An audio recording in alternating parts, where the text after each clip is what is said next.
Very sweet नमस्ते and warm welcome दोस्तों, कैसे हैं आप सभी। आई होप आप सभी बहुत ही अच्छे होंगे, स्वस्थ होंगे, मस्त होंगे और आपकी पढ़ाई बहुत बहुत अच्छी चल रही होगी।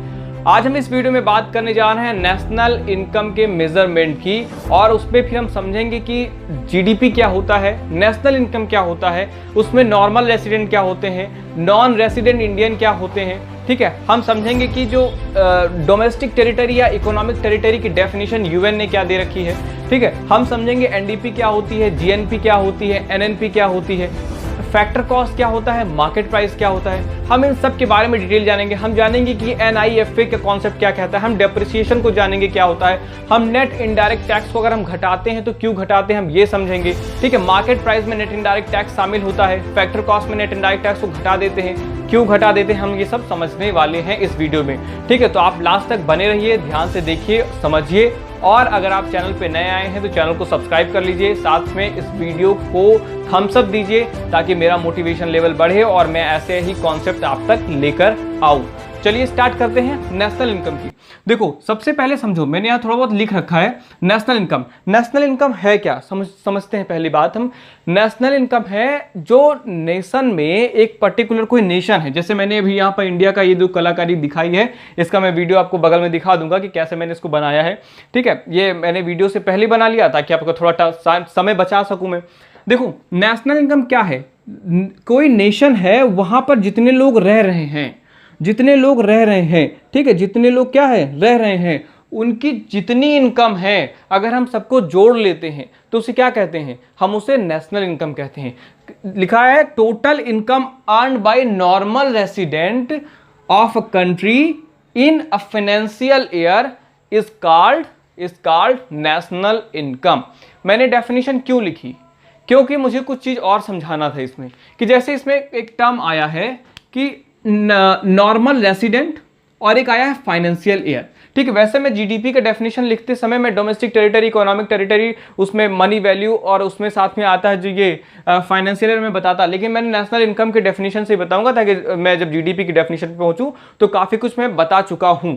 ठीक है, देखो, नॉर्मल रेसिडेंट, जब नेशनल इनकम की हम बात करते हैं, नेशनल इनकम जब इनकम मेथड, ये चूंकि इनकम मेथड ले रहे हैं, नॉट हम यहाँ पर एक्सपेंडिचर मेथड से डेफिनेशन नहीं लिखा, हमने लिखा है कि total income earn by the normal resident of a country in a financial year. ठीक है, तो नॉर्मल रेसिडेंट क्या होते हैं। देखो, जब नॉर्मल रेसिडेंट की बात करते हैं तो नॉर्मल रेसिडेंट में केवल इंडिविजुअल शामिल नहीं होते, मैंने यहाँ साफ लिख रखा है, केवल इंडिविजुअल नहीं होता, उसमें इंस्टीट्यूशन भी हो सकता है। यानी कोई अगर इंस्टीट्यूशन है, मान लिया इंडिविजुअल में मैं हूं, तो मैं नॉर्मल रेसिडेंट कब कहलाऊंगा, जब मैं उस कंट्री में, जिस कंट्री के नॉर्मल रेसिडेंट की बात की जा रही है, उस कंट्री में मैं 1 साल से ज्यादा रह रहा हूं। रेसिडेंट मतलब निवासी, ठीक है, रेसिडेंट मतलब रहना, वहां पर 1 साल से ज्यादा मैं वहां से बिलोंग कर रहा हूं, वहां पर रह रहा हूं। दूसरा, मेरा इकोनॉमिक कंट्रीब्यूशन वहां के नेशनल इनकम में हो रहा हो, तो हम क्या कह जाएंगे, मुझे क्या कहा जाएगा, normal resident of that country. लेकिन नॉर्मल रेसिडेंट में कोई केवल पर्सन नहीं होगा, वहां कोई इंस्टीट्यूशन भी हो सकता है। ठीक है, कोई इंस्टीट्यूशन, जैसे अभी अनुराग एजुकेशनल एकेडमी है, ठीक, इस इंस्टीट्यूट को हम एक जो है फॉर्मलाइज वे में इसको हम स्थापित कर दें, उसके बाद यही इंस्टीट्यूट जाकर किसी दूसरे कंट्री में, इंडिया के अलावा किसी कंट्री में काम करे और वहां 1 साल से ज्यादा काम कर रहा हो और वहां के लोगों को एम्प्लॉयमेंट दे और वहां पर जॉब क्रिएशन बढ़ाए और 1 साल से ज्यादा काम करे, इकोनॉमिक कंट्रीब्यूशन करे, तो वो जो अनुराग एजुकेशनल इंस्टीट्यूट होगा वो क्या कहलाएगा, वहां पर वो नॉर्मल रेसिडेंट कहलाएगा। सिटीजन कहां का होगा, वो सिटीजन हमारे यहाँ का होगा, यानी इंडिया का होगा, लेकिन वो नॉर्मल रेसिडेंट वहां का भी हो सकता है। यानी इसका कहने का मतलब ये है कि अगर कोई सिटीजन कहीं एक का है तो इसका मतलब ये नहीं कि वो नॉर्मल रेसिडेंट केवल वहीं का होगा। सिटीजनशिप आपकी अगर इंडिया की है तो आप नॉर्मल रेसिडेंट इंडिया के अलावा भी अन्य जगहों के हो सकते हैं। जब आप इंडिया के सिटीजन हैं और आपके पास आप जो है नॉर्मल रेसिडेंट किसी कहीं और के हैं, तो उनको हम क्या कह देते हैं, उनको हम कह देते हैं यहां इंडिया में NRI, नॉन रेसिडेंट इंडियन। देखो, बात समझो, अगर हम यहां इंडिया में नॉर्मल रेसिडेंट और नॉन रेसिडेंट इंडियन, इसका कॉन्सेप्ट काफी बड़ा कॉन्सेप्ट है और इसकी बात अब इंडिया में करते हैं तो यहां पर एक एक्ट आता है इनकम टैक्स एक्ट 1961 और एक आता है FEMA, foreign exchange management act 1999।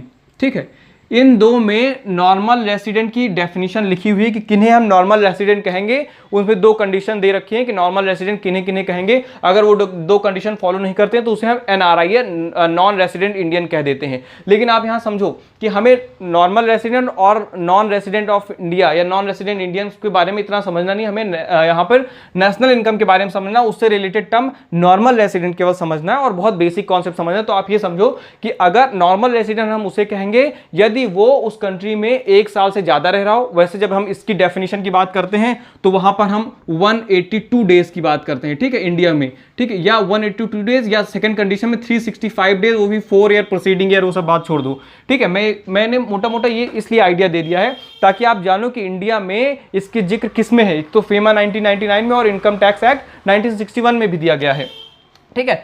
तो नॉर्मल रेसिडेंट मतलब या तो वो इंडिविजुअल भी हो सकता है या तो वो इंस्टीट्यूशन भी हो सकता है, ठीक है। और उसमें कब कहेंगे, जब उसका इकोनॉमिक कंट्रीब्यूशन हो रहा हो, ठीक है, वह जहां वो रह रहा हो, जहां को रेसिडेंट की बात की जा रही है, वो उसका इकोनॉमिक कंट्रीब्यूशन हो रहा हो और बिलोंगिंग मोर देन 1 ईयर, और वहां पर वो 1 साल से ज्यादा तक रह रहा हो, ठीक है। ये बात हो गई नेशनल इनकम में छोटे से डेफिनेशन। अब एक बात यहां पर आता है फाइनेंशियल ईयर, ठीक है। फाइनेंशियल ईयर क्या होता है? फाइनेंशियल एक टाइम पीरियड है। क्या है ये टाइम पीरियड है जिसमें हम नेशनल इनकम को काउंट करते हैं, जिसके दौरान, ठीक, एक टाइम पीरियड है। तो यहां पर इंडिया में जब बात करते हैं तो ये 1 अप्रैल से क्या है, 1 अप्रैल से 31 मार्च तक होता है, ठीक। इसके बीच में हम, यानी जितने भी दिन इसके बीच में पड़ता है उन दिनों में 365 डेज लगभग पड़ता है। उन दिनों के बीच में जितना हम जो है नेशनल इनकम को काउंट करते हैं, उन टाइम पीरियड को क्या कहते हैं? फाइनेंशियल ईयर कहते हैं। अच्छा, एक और होता है असेसमेंट ईयर। क्या होता है? एक होता है असेसमेंट ईयर, मैं बता रहा हूं, जस्ट अ मिनट। एक होता है असेसमेंट ईयर, फाइनेंशियल ईयर के साथ में होता है असेसमेंट ईयर। अब देखो कैसे असेसमेंट ईयर जो है, असेसमेंट ईयर, ठीक। फाइनेंशियल ईयर मान लिया हो गया 19, यहां पर मैं अगर ले लूं 2019-20, ठीक है, वो भी कब? 1 अप्रैल ऑफ 19 एंड 31 मार्च ऑफ 2020।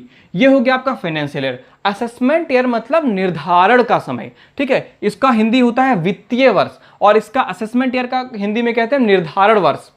यानी आपने 1 अप्रैल 2019 से लेकर 31 मार्च 2020 तक जितनी इनकम आपने अर्न करी, जितना इनकम आपने कमाया, उस पर कैसे टैक्सेस लगने हैं, उस पर कैसे क्या होना, उसका निर्धारण जो अगले साल होता है उसे कहते हैं हम असेसमेंट ईयर। यानी उसका असेसमेंट जिस ईयर में होगा उसे क्या कहेंगे हम? Assessment year. नॉर्मली जो फाइनेंशियल ईयर होता है उसके जस्ट 1 साल बाद, यानी जैसे 2019-20 का फाइनेंशियल ईयर है, तो अगर हम असेसमेंट ईयर इसकी बराबर बात करेंगे तो वो बराबर होगा 2020 एंड 21, ठीक है। यानी जो 2019-20 का असेसमेंट होगा वो 2020-21 में होगा।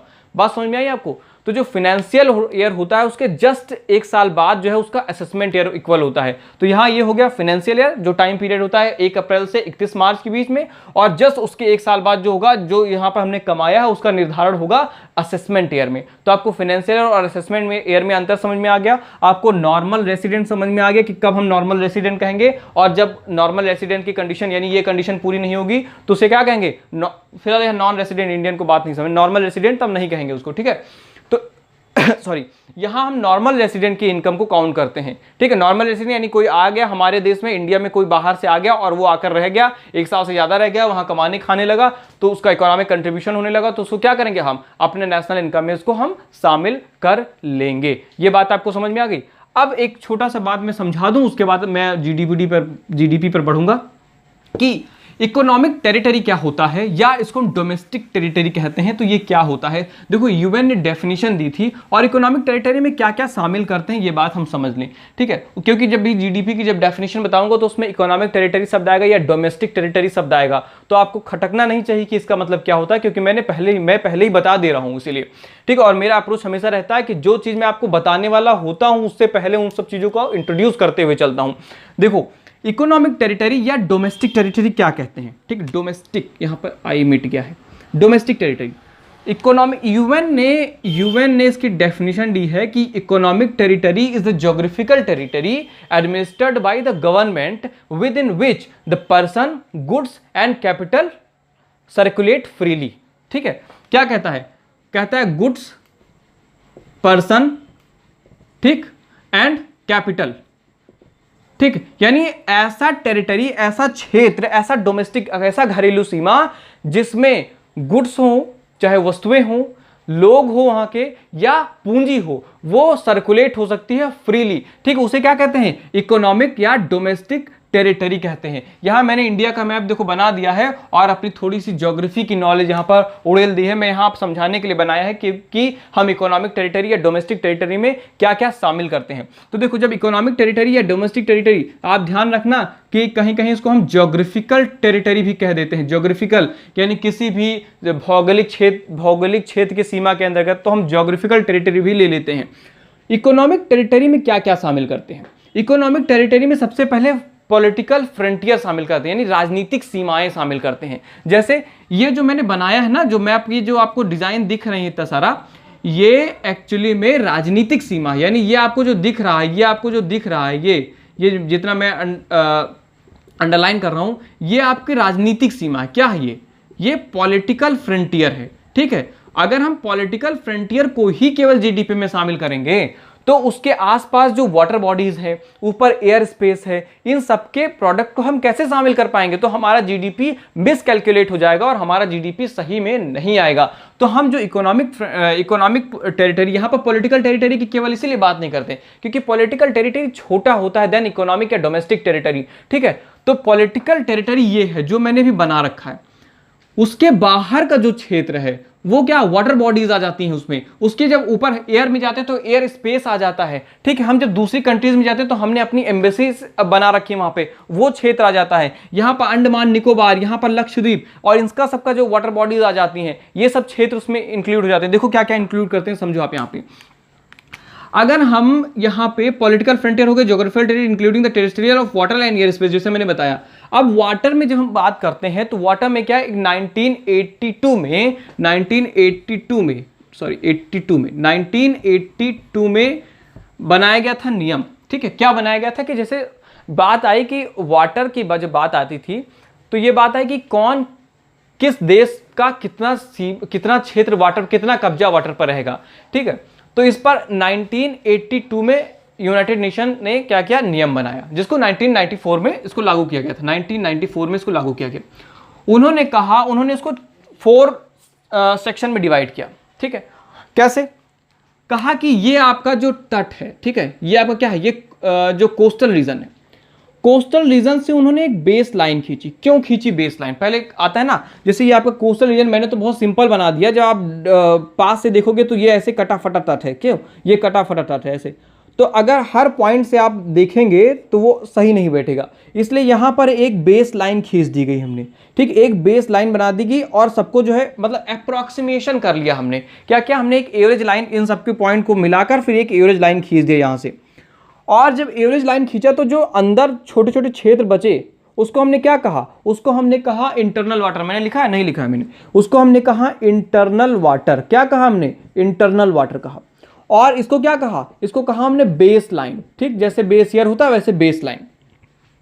अब जब हम बेस लाइन से स्टार्ट हुआ बात होना यूनाइटेड नेशन में, कहा देखो पहला सेक्शन डिवाइड करेंगे टेरिटोरियल वाटर। ठीक है, यानी आपका जो उसी का यानी 12 नॉटिकल मील दूर से, यानी ये जो बेस ईयर, ये जो आपको दिख रहा है, ये एक्चुअली बेस लाइन है। बेस लाइन से 12 नॉटिकल मील, 12 नॉटिकल मील मैं बता रहा हूं, मैं किलोमीटर नहीं बता रहा हूं, 12 नॉटिकल मील। और एक nautical mile is equal to होता है 1.582 किलोमीटर। ठीक है, अगर मैं सही हूं तो एक्चुअली लगभग सही है, 1.582, हाँ 582 ही होता है। 1.582 किलोमीटर होता है एक नॉटिकल मील। तो जो बेस लाइन था वहां से 12 किलोमीटर दूरी पर आपका पहला हुआ टेरिटोरियल वाटर। यहां पर पूरा कब्जा था आपका, बिल्कुल कोई घुस नहीं सकता, जो घुसेगा उसको फिर हम तोड़ ताड़ के बजा देंगे। ठीक है, सेकंड थिंग, इस बेस लाइन से फिर 24 नॉटिकल मील की दूरी पर आया, 24 नॉटिकल मील। ठीक है, यानी 24 नॉटिकल मील की दूरी पर यहां से यानी ये बेस ईयर की बात कर रहा हूं, ठीक है। इस बेस ईयर से 24 नॉटिकल मील की दूरी पर क्या आया, सेकंड क्षेत्र आया, जिसको कहा कॉन्टिजियस जोन कहा गया। ठीक है, मैं आपको जोन बता रहा हूं, स्पेशल इकोनॉमिक जोन आता है, जब इस पर मैं स्पेशली बात करूंगा, स्पेशल पर स्पेशली बात जब करूंगा तो बहुत डिटेल में बताऊंगा। यहां मैं डोमेस्टिक टेरिटरी समझाने के लिए बता रहा हूं कि अगर मैं केवल पॉलिटिकल फ्रंटियर ले लेता तो क्या क्या हमसे मिस हो जाता। 1982 में इसकी जरूरत ही नहीं पड़ती, बांग्लादेश इतना विवाद ही नहीं करता इसके लिए, यहां के लिए कि मुझे इतना दो, क्योंकि वाटर में इतने रिसोर्सेज अवेलेबल होते हैं, फिशिंग होती है, ठीक है, फिर सिक्योरिटी इशूज होते हैं उसमें। अगर मान लिया कोई भी पेट्रोलियम मिल जाता है, अगर इस रीजन में पेट्रोलियम मिल जाता है तो अभी कोई भी आ जाएगा, इधर से बांग्लादेश कहेगा ये हमारा है, इधर से ये चाइना कहेगा हमारा है, नापाक इरादों के साथ पाकिस्तान ये कहेगा हमारा है। जब कोई नियम, देखो जब प्रॉपर्टी राइट सही से डिसाइड नहीं होंगे, जब कॉजे थ्योरम पढ़ो तो क्या आता है कि प्रॉपर्टी राइट को जब अगर आप जो है डिफाइन कर देते हो सही से तो प्रॉब्लम हट जाती है। तो ये 1982 में क्या हुआ था, कॉजे थ्योरम के हिसाब से प्रॉपर्टी राइट को हमने क्या किया, सही से डिसाइड किया, और इसीलिए जो इस पर किसका कब्जा आएगा, वहां के देश का, यानी जो उससे उसका करीबी देश होगा। यानी इस जो कंटिजियस जोन किसके अंदर आया, भारत के 24 नॉटिकल मील दूर से, यानी भारत के तट के बेस लाइन के 24 नॉटिकल मील दूर आया, वो कॉन्टिजियस जोन आया। उसके बाद आया यहां से जो थर्ड क्षेत्र आया, तीसरा क्षेत्र, वो आया 200 नॉटिकल मील दूर पर, 200 नॉटिकल मील, ठीक, 200 नॉटिकल मील दूर पर क्या आया, वो आया एक्सक्लूसिव इकोनॉमिक जोन। यहां पे जो भी रिसोर्सेज अवेलेबल होंगे, जो भी रिसोर्सेज मिल जाएंगे, उसका दोहन या उसका अधिकार किसके पास होगा, वो इंडिया के पास होगा, वो उस नेबरिंग कंट्री के पास होगा जो उससे करीब होगा, यानी 200 नॉटिकल मील के करीब होगा। ये भूलना मत, मैं इतना बना रहा हूं, यहां पर जो है आपका लक्षद्वीप होता है तो उसके तरफ भी चारों तरफ क्षेत्र होता है, और यहां पर जो अंडमान निकोबार, ग्रेटर अंडमान और जो क्या लिटिल अंडमान है और मध्य अंडमान ना, उनके चारों तरफ उनका क्षेत्र भी इसमें इंक्लूड होता है। ठीक है, ज्योग्राफी की नॉलेज मैं किसी दिन और दूंगा आपको, और अच्छे से बनाते हुए समझाता हूं, ताकि थोड़ा ज्योग्राफी को भी आप इकोनॉमिक्स से लिंक करो, तभी आपको इकोनॉमिक्स भी और अच्छे समझ में आएगी, अगर आपको मैप अच्छे समझ में आ रहा है तो इसे क्या कहते हैं, एक्सक्लूसिव इकोनॉमिक जोन कहते हैं। और उसके बाद 200 नॉटिकल मील के बाद जो भी क्षेत्र आता है उसको कहते हैं हाई सी, यानी उस पर जो उसके लिए अलग से नियम कानून बने हैं कि अगर उसमें कोई रिसोर्सेज मिल जाते हैं तो उसका जो है बंटवारा किस तरह होगा। अगर वहां पर मान लिया हाई सी में क्या हुआ, पेट्रोलियम मिल गया, तो उस पेट्रोलियम का बंटवारा किस हिसाब से होगा, वो सब नियम कानून यूनाइटेड नेशन ने बना रखे हैं, उसकी बात हम यहाँ नहीं करने वाले हैं। तो जब हम पॉलिटिकल फ्रंटियर को अगर केवल शामिल करते तो केवल हम इसी क्षेत्र को शामिल कर लेते, इन सब क्षेत्र को छोड़ देते, और एयर स्पेस में जो चीजें मिलती हैं उन्हें हम छोड़ देते। लेकिन यहां पर हम डोमेस्टिक टेरिटरी या इकोनॉमिक टेरिटरी को शामिल करते हैं, जिसमें एयर स्पेस और टेरिटोरियल वाटर भी आ जाता है। ठीक है, उसके बाद हम क्या बात करते हैं, फिर ships, aircraft etc operated by the resident between 2 और मोर कंट्रीज। ठीक है, अब इस कंट्री के बीच में और यहाँ बांग्लादेश के बीच में जो भी शिप्स वगैरह काम कर रही हैं, हमारी शिप्स काम कर रही हैं, अगर इंडिया के कुछ शिप्स काम कर रही हैं और वहां पर जो भी प्रोडक्शन हो रहा है तो उसको हम इंडिया के डोमेस्टिक टेरिटरी में शामिल करेंगे। हम मानेंगे कि वो डोमेस्टिक टेरिटरी में आता है, इंडिया के डोमेस्टिक टेरिटरी में आता है, क्योंकि वो हमारे रेसिडेंट के द्वारा दो कंट्रीज के बीच में जो समुद्री एरिया है उसमें किया जा रहा है, चाहे वो एयरक्राफ्ट हो, चाहे वो हवा में जहाज उड़ाया जा रहा हो, वहां कोई प्रोडक्शन हो रहा हो, चाहे वो शिप्स हों। ठीक है, अगर वो रेसिडेंट के द्वारा यानी हमारे रेसिडेंट के द्वारा यहां पर काम किए जा रहे हैं तो वो हमारे डोमेस्टिक टेरिटरी का पार्ट माना जाएगा। Fishing vessels, oil and natural gas rings ETC operated by the residents in the territorial water और other areas over which country enjoys exclusive rights. अब देखो, अगर यहां पर जो मछुआरे हैं मछली का प्रोडक्शन कर रहे हैं, ठीक, इन एरियाज में, तो अगर मछली का प्रोडक्शन हो रहा है और उनकी जो इनकम जनरेट हो रही है वो इनकम हमारे डोमेस्टिक टेरिटरी के अंदर मानी जाएगी और वो हमारे नेशनल इनकम में काउंट होगी। ठीक है, यानी अगर जो फिशिंग वेसल्स हैं, ठीक, oil and natural gas rings हैं, अगर वो जो है हमारे रेसिडेंट के द्वारा टेरेस्ट्रियल वाटर या उसके अदर ओवर क्षेत्रों में जहां पर उसको इस देश को राइट्स प्राप्त हैं, जहां पर इसको स्पेशल राइट्स दिए गए हैं, अगर इसमें काम कर रहा है तो वो हमारे डोमेस्टिक टेरिटरी में आएगा, वो हमारे इकोनॉमिक टेरिटरी में आएगा, और अगर हमारी इकोनॉमिक टेरिटरी में आएगा तो वो हमारे नेशनल इनकम में शामिल होगा, यानी वो हमारे जीडीपी में शामिल होगा। अभी मैंने जीडीपी की डेफिनेशन बताई नहीं, इसलिए जीडीपी को मैं इंक्लूड नहीं कर रहा हूं यहां पर। तो बात समझ में आई आपको, इकोनॉमिक टेरिटरी या डोमेस्टिक टेरिटरी का कॉन्सेप्ट समझ में आया। एक चीज मैं यहां पर को और समझा देता हूं कि अगर ये बहुत कन्फ्यूजन आता है कि ना कि अगर हमारा कोई बंदा है, यानी हमारा कोई इंडियन आदमी जो है फॉरेन में काम कर रहा है, तो वो जो इनकम कमाएगा वो किसकी जीडीपी में शामिल होगा। अगर कोई बाहर से आकर हमारे यहाँ काम कर रहा है और पैसा कमा रहा है तो वो किसके हमारे जीडीपी शामिल होगा कि नहीं होगा। अगर कोई जापान से इंडिया में आ रहा है और काम कर रहा है तो जो वो इनकम पाएगा क्या वो हमारे नेशनल इनकम में शामिल होगा या उसके नेशनल इनकम में शामिल होगा। यदि हमारे यहाँ से कोई जाकर WHO में काम कर रहा है, यदि हमारे यहाँ से जाकर कोई IMF में काम कर रहा है, कोई वर्ल्ड बैंक में काम कर रहा है या कोई इंटरनेशनल इंस्टीट्यूशन में काम कर रहा है इंडिया का कोई आदमी, तो जो वहां वो इनकम पाएगा वो हमारे जीडीपी में शामिल होगा कि नहीं होगा। तो बात समझो, अगर इंडिया का, बहुत सारा सिंपल कॉन्सेप्ट समझो, बकवासबाजी नहीं, अगर कोई इंडिया का आदमी है और वो कहीं भी जा रहा है, ठीक, अगर वो जाकर इनकम कमा रहा है, अगर इंडिया का वो सिटीजन है, रेसिडेंट रहा है, अगर चाहे वो IMF में जा रहा हो, चाहे वो WHO में जा रहा हो, चाहे वो जापान जा रहा हो, ठीक, चाहे वो USA जा रहा हो, ठीक है, चाहे वो कहीं भी जा रहा हो, स्विट्जरलैंड जा रहा हो, किसी शिप पर काम कर रहा हो, किसी एम्बेसी में काम कर रहा हो, तो उसे क्या, उसका जो इनकम होगी, उसकी जो इनकम होगी वो क्या होगी, वो हमारे जीडीपी या हमारे नेशनल इनकम में काउंट होगी, क्योंकि वो अल्टीमेटली हमारे यहाँ का है और वहाँ वो पैसा पा रहा है और अल्टीमेटली वो क्या करेगा, हमारे यहाँ भेजेगा। इनको हम कहते हैं नॉन रेसिडेंट इंडियन। मान लीजिए जो हमारे यहाँ चले गए और वहाँ रहकर पैसा कमा रहे हैं और वो पैसा कमा के क्या रेमिटेंसेस के रूप में हमारे भारत में भेज रहे हैं। लगभग 55 लाख लोग ऐसे, 55 लाख से ज़्यादा लोग जो है बाहर काम करते हैं हमारे यहाँ से, ठीक। तो और भी ज़्यादा आंकड़ा है तो मैं जो है केवल शॉर्ट में बता रहा हूँ।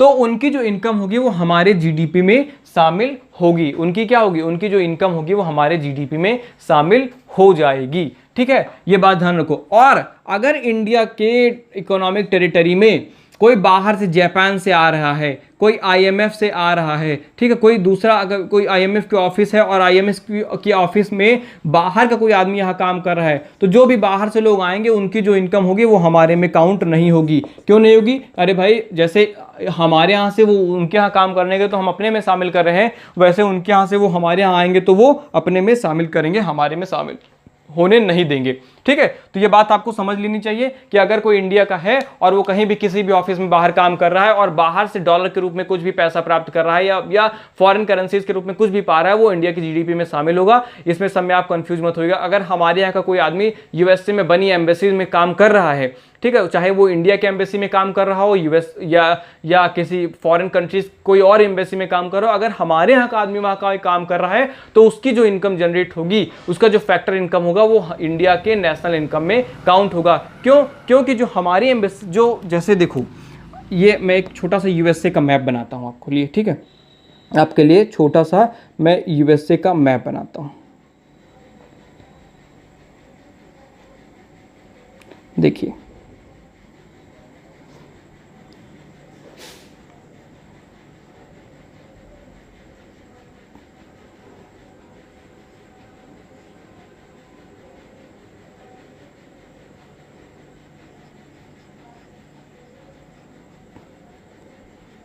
ठीक है, आप सपोज यहाँ पे कोई एम्बेसी बनी हुई है इंडिया की, ठीक है, इंडिया की एम्बेसी बनी हुई है।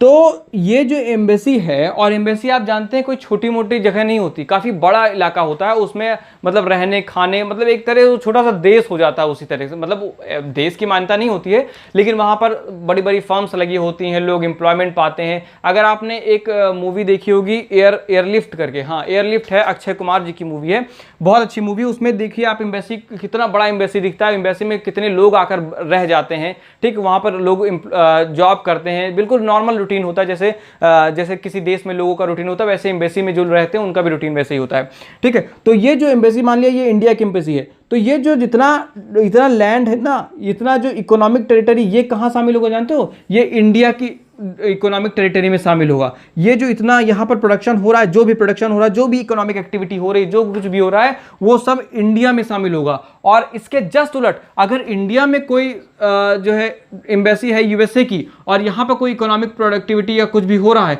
तो वो कहाँ शामिल होगा? वो शामिल होगा USA में, ठीक है, वो कहाँ शामिल होगा? वो USA में शामिल होगा। यानी हमारे यहाँ अगर अन्य कंट्रीज की एम्बेसीज बनी है तो उनको हम डोमेस्टिक टेरिटरी में शामिल नहीं करते हैं, और अगर हम यहाँ पर या अगर हमारे एम्बेसीज किसी दूसरे कंट्रीज में है तो उनको जो है हम अपनी डोमेस्टिक टेरिटरी में शामिल करते हैं। अब एक क्वेश्चन आता है कि अगर इस USA की टेरिटरी में, इस एम्बेसी में इंडिया का आदमी कोई काम कर रहा है तो जाहिर सी बात उसकी जो नेशनल उसका जो इनकम है वो हमारे इंडिया के जीडीपी में शामिल होगा।